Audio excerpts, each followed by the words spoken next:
वैसे आप सभी का स्वागत है अपने यूट्यूब चैनल खुराई जीएमएस कोचिंग में। एट गेट अभ्यास पुस्तक 2024-25 की जो आ चुकी हैं। कक्षा 7 का गणित का पार्ट आपने 1 और 2 कंप्लीट कर लिया है। तो यहाँ पर पार्ट 1 में आपसे पूर्णांक पूछे गए थे, तो पेज नंबर 4 से 10 तक कंप्लीट किए थे।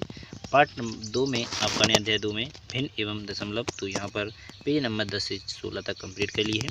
अब आपका पार्ट 3 आ चुका है। यहाँ पर पार्ट 3 में आंकड़ों का प्रबंधन एवं आंकड़ों का प्रबंधन रहेगा 16 पेज नंबर से 23 पेज नंबर तक। तो चलिए बिना टाइम खराब किए आंकड़ों का प्रबंधन पढ़ते हैं। तो यहाँ पर पहला पार्ट आपने यहाँ पर कंप्लीट कर लिया है, आपको पता होगा, आपने पहली वीडियो यहाँ पर देख ली थी। इसी प्रकार अब आपने अध्याय 2 भी कंप्लीट कर लिया है, दशमलव एवं इनका प्रकार, तो इसे भी आपने अच्छी तरीके से देख लिया होगा। चलिए इस वीडियो के माध्यम से हम आपके लिए लेकर आ चुके हैं अध्याय 3 आंकड़ों का प्रबंधन। तो यहाँ पर संपूर्ण जानकारी यहाँ पर आप देख लीजिएगा, आपकी स्क्रीन पर दिया गया है। प्रसार या परिसर, ठीक है, दोनों एक ही होते हैं, आप इनको देख लीजिए। अंतर का, ठीक है, बहुलक किसे कहते हैं, इसका आप अच्छी तरीके से जानकारी प्राप्त कर लीजिएगा।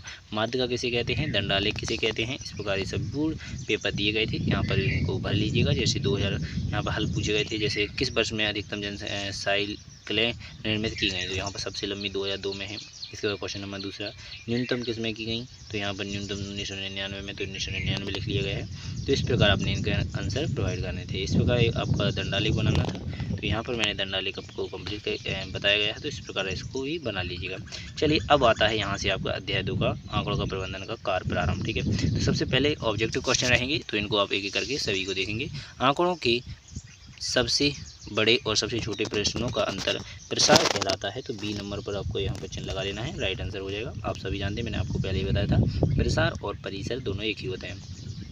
क्वेश्चन नंबर दूसरा देखेंगे। क्वेश्चन नंबर 2 में आपसे पूछा गया है 26, 29, 23, 23, 26, 29, 28, 23 का बहुलक बताइए। तो यहाँ पर 23 इसका राइट आंसर हो जाएगा, क्योंकि 23 सबसे अधिक बार लिखा हुआ है। जो सबसे अधिक बार लिखा रहता है वो बहुलक होता है, आप सभी जानते हैं। तो यहाँ पर इसका राइट आंसर सी हो जाएगा।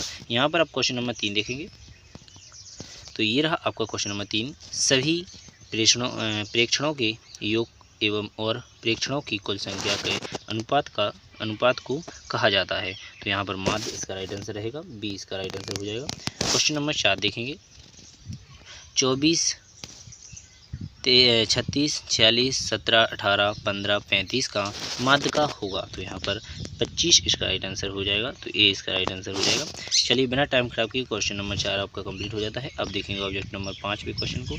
1 से 11 तक की प्राकृतिक संख्याओं का औसत ज्ञात कीजिए, तो यहाँ पर 6 इसका राइट आंसर हो जाएगा। तो यहाँ पर आपका जानते हैं कैसे, तो 1 और 11 को जोड़ लीजिए। आपको अगर प्राकृतिक संख्या पूछी जाए, वैसे 1 से 11 तक पूरी संख्याओं को लिखकर उनको जोड़कर उनका भाग देना था, परंतु 1 और 11 को लास्ट की और पहली की अगर क्रमागत संख्याएं हैं तो जोड़कर 2 का भाग दे देते हैं, तो भी आंसर आ जाता है।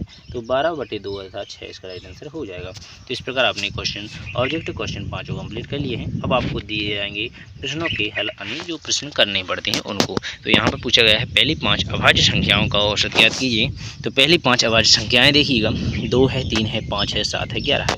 तो औसत इनका अगर आप निकालेंगे, तो दोनों को जोड़ेंगे सबको, तो 28/5 अर्थात 5.6 हो जाएगा। इसका राइट आंसर हो चुका है। इसके बाद देखेंगे क्वेश्चन नंबर 7, निम्नलिखित आंकड़ों का माध्यक ज्ञात कीजिए। माध्यक ज्ञात करने को आप सभी जानते हैं, आरोही अवरोही क्रम में लगाइए, अर्थात बढ़ता क्रम या घटता क्रम।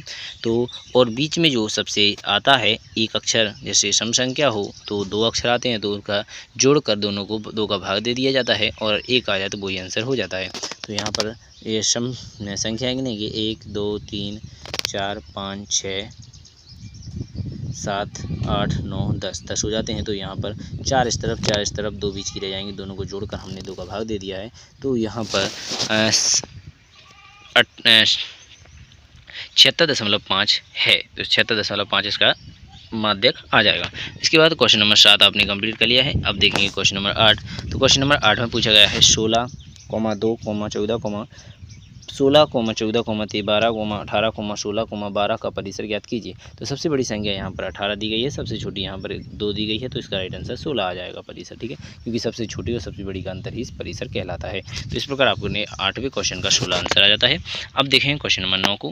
यदि आंकड़ों का आंकड़े 5, 7, 9, x, 6, 10, 11 का माध्यक 8 है, तो x का मान ज्ञात कीजिए। तो यहाँ पर माध्यक ज्ञात करने के लिए आंकड़ों का योग बटे आंकड़ों की संख्या, तो आंकड़े 7 थे तो यहाँ पर नीचे 7 आएगा, ऊपर सबका जोड़ लिख देंगे तो यहाँ पर जोड़ आपका 48 हो जाता है। तो यहाँ पर 48 के 7 उस तरफ जाएंगे तो 7 को 8 में गुणा हो जाएगा, 7 को 56, 28 उसमें से घट जाएंगे तो x बराबर आपका राइट आंसर यहाँ पर 8 प्राप्त होता है। तो यहाँ पर 8 इसका राइट आंसर हो जाएगा। ठीक है, इसके बाद देखेंगे 9वें क्वेश्चन के बाद 10वां क्वेश्चन नंबर 10 आपकी स्क्रीन पर यहाँ पर दिख रहा होगा, किस प्रकार हल करना है चलिए देख लेते हैं। तो यहाँ पर पूछा गया है किसी 3 संख्याओं का माध्य 10 है और किन्हीं 3 संख्याओं का माध्यक 12 है, सभी संख्याओं का माध्य ज्ञात कीजिए। ठीक है, तो तीनों को अगर आप करें तो यहाँ पर 12 और 36 यहाँ पर 11 हो जाएगा, पर किन्हीं 3 संख्याओं का तो यहाँ पर 2 संख्याओं को आप जोड़ सकते हैं तो यहाँ पर 22/2 अर्थात 11 आ सकता था, परंतु हमने तीनों का यहाँ पर 10 का गुणा कर दिया, 36 आ गया, 6 संख्याएँ हो गई तो 6 का 66/6 तो यहाँ पर 11 इसका राइट आंसर हो जाएगा। तो इस प्रकार जिस प्रकार आप करना चाहें उस प्रकार कर सकते हैं। 10वें क्वेश्चन का आंसर परंतु 11 ही आएगा। तो चलिए क्वेश्चन नंबर 11 का देख लेते हैं। क्वेश्चन नंबर 11 में आपसे क्या क्या पूछा गया है तो यहाँ पर चलिए देखेंगे। कक्षा 7 की 10 बच्चों का भार क्रमशः इस प्रकार है। ठीक है, 10 बच्चे थे, उनका वजन कितना है, एक का 35 किलो है, एक का 38 किलो है, एक का 40 किलो है, एक का 36 किलो है, एक का 36 किलो है, एक का 40 किलो है, एक का 38 किलो है, एक को 36 किलो है, एक का 45 किलो है, एक का 50 किलो है। आंकड़ों का माध्य का एवं बहुलक ज्ञात करना है। तो यहाँ पर माध्य ज्ञात करने के लिए सभी को जोड़कर आपको उन्हीं संख्याओं को भाग देना पड़ता है। तो सभी को जोड़ेंगे तो 394 आ जाता है, परंतु 10 का भाग देंगे तो 39.4 इसका राइट आंसर हो जाएगा। इसके बाद नेक्स्ट क्वेश्चन देखेंगे यानी अगला क्वेश्चन देखेंगे। तो अगले क्वेश्चन में पूछा गया है आपका माध्य का, तो माध्य का आरोही अवरोही क्रम में लगाएंगे, परंतु 10 संख्या है इसलिए 2 बीच की संख्याओं में भाग देंगे। तो यहाँ पर 38 हैं और 2 का भाग देंगे तो 38 ही इसका राइट आंसर हो जाएगा। अब देखेंगे बहुलक, तो बहुलक सबसे अधिक बार क्या संख्या लिखी होती है उसे देखा जाता है। तो सबसे अधिक बार 36 दिख रहा है तो 36 अधिक बार लिख रहा है तो 36 इसका बहुलक हो जाएगा। तो इस प्रकार क्वेश्चन नंबर 11 आपका कंप्लीट हो जाता है। अब देखेंगे क्वेश्चन नंबर 12। तो क्वेश्चन नंबर 12 में आपसे दिया गया है तो इनको आप एक एक करके संपूर्ण समझेंगे। तो यहाँ पर है दिए गए कक्षा में 15 बच्चों की ऊंचाई सेंटीमीटर में दी गई है, आंकड़ों को पढ़कर प्रश्नों के उत्तर लिखिए। तो यहाँ पर इन सभी को आंकड़ों को पढ़कर आप संख्या देंगे। तो पहला क्वेश्चन लिखा है सबसे लंबे बच्चे की ऊंचाई क्या है। सबसे लंबे बच्चे की ऊंचाई 154 इसका राइट आंसर हो जाएगा, 154 है। इसके बाद क्वेश्चन पूछा गया है सबसे छोटे बच्चे की, तो 126 है, आपको यहाँ पर 126 भी दिख रहा होगा। इसके बाद क्वेश्चन नंबर अगला पूछा जाया है तीसरे नंबर पर आंकड़ों का परिसर अर्थात 56 में से 26 घटा दिए जाएंगे तो यहाँ पर 28 का राइट आंसर आ जाएगा। इसके बाद पूछा जाता है अगला क्वेश्चन, आपको दी गई ऊंचाइयों का माध्यक ज्ञात कीजिए। तो माध्यक के लिए क्रम से लगाएंगे, परंतु 15 संख्या है इसलिए 7 इस तरफ 7 इस तरफ तो 142 इसका राइट आंसर आपका आ जाता है। ठीक है, तो इस प्रकार आपने संपूर्ण क्वेश्चन कंप्लीट कर लिया 12। इसके बाद आता है 13वां क्वेश्चन। 13वां क्वेश्चन एक चित्र बनाया गया है, इसको आप अच्छी तरीके से देख लीजिएगा। तो यहाँ पर क्वेश्चन नंबर पहले का आपसे पूछा गया है दिए गए दंडालेख की जानकारी प्रदर्शित कर रहा है। तो यहाँ पर किस वर्ष के में कितनी गेहूँ बनानी उत्पादन की गई है और बेची गई है, इसको दिया गया है। दूसरा क्वेश्चन दिया गया है किस वर्ष के उत्पादन में सबसे कम हुई है, 2019 में सबसे कम हुई है। किस वर्ष में पिछले वर्षों की तुलना में अधिकतम वर्ष हुई है, 2020 में सबसे अधिक हुई है। तो यहाँ पर 19 से 20 में आया तो हो गया था सबसे अधिक वर्षा यानी गेहूँ या सबसे लंबी कहाँ है 2020 में। ठीक है, तो इसके बाद आता है आपका चौथा क्वेश्चन है इन 5 वर्षों में गेहूं का औसत उत्पादन क्या रहा। तो औसत ज्ञात करना है इन सभी का, तो सभी को पाँचों को जोड़कर 5 का भाग दे देंगे तो यहाँ पर 56 इसका राइट आंसर आ जाएगा। तो इसके बाद अगला देखेंगे 5वां क्वेश्चन 2018 और 2022 के गेहूं उत्पादन में अंतर ज्ञात कीजिए। तो यहाँ पर 2022 से 2018 घटाएंगे तो यहाँ पर 10 का अंतर आ जाता है तो 10,000 टन में इसका राइट आंसर हो जाता है। इस प्रकार आपका क्वेश्चन आंसर पूरा कंप्लीट हो जाता है 13वां। अब देखेंगे क्वेश्चन नंबर 14। तो यहाँ पर क्वेश्चन नंबर 14 दिया गया है, इसके आंसर आपको यहाँ पर दिए जाएंगे। तो यहाँ पर सबसे पहला क्वेश्चन आपसे पूछा गया था आंकड़ों का बहुलक, तो सबसे अधिक बार 16 लिखे हुए हैं तो यहाँ पर 16 इसका राइट आंसर आ जाएगा।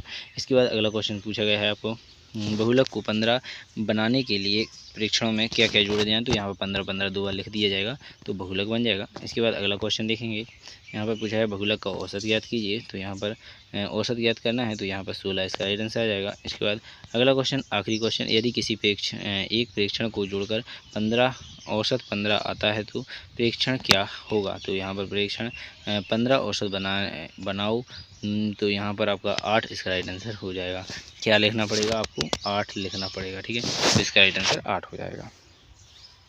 कोई कुछ डाउट हो तो पूछ लीजिएगा। ठीक है, तो 8 इसका राइट आंसर हो जाएगा। अब देखेंगे आखिरी क्वेश्चन एवं 15वां क्वेश्चन, ठीक है। तो 15वें क्वेश्चन में आपसे पूछा गया है अपने परिवार के सदस्य की ऊंचाई का पता लगाइए और तालिका बनाइए और उनकी दंड आलेख बनाकर दर्शाइए एवं प्रदर्शित करें और निम्नलिखित प्रश्नों के उत्तर दें।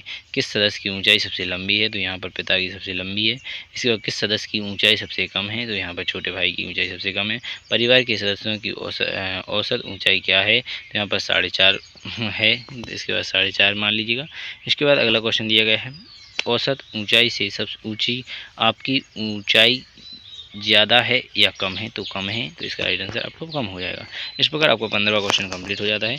आशा करूंगा आपने यहाँ पर अध्याय 3 अच्छी तरीके से कंप्लीट कर लिया होगा। जो भी डाउट हो तो कमेंट बॉक्स में पूछ सकते हैं। हर एक जानकारी के लिए हमको आपको डिस्क्रिप्शन में जाकर वहाँ पर हमारा व्हाट्सअप नंबर से आपको दिया गया है, वहाँ से भी आप संपूर्ण जानकारी प्राप्त कर सकते हैं कॉल करके भी, और वैसे भी इंस्टाग्राम यहाँ पर अगर मैसेज करते हैं तो वहाँ पर भी हम आपके लिए फॉलो करते रहते हैं। आपके हर एक मैसेज का जवाब देते हैं। आप ना माने तो एक बार कमेंट करके जरूर देखें। धन्यवाद। जय हिंद, जय भारत, भारत माता की जय। पूरी किताबों का सोल्यूशन आपको इसी चैनल के माध्यम से मिलेगा, चाहे कक्षा 6 हो, 7 हो, 8 हो, सभी के लिए शेयर करें। धन्यवाद।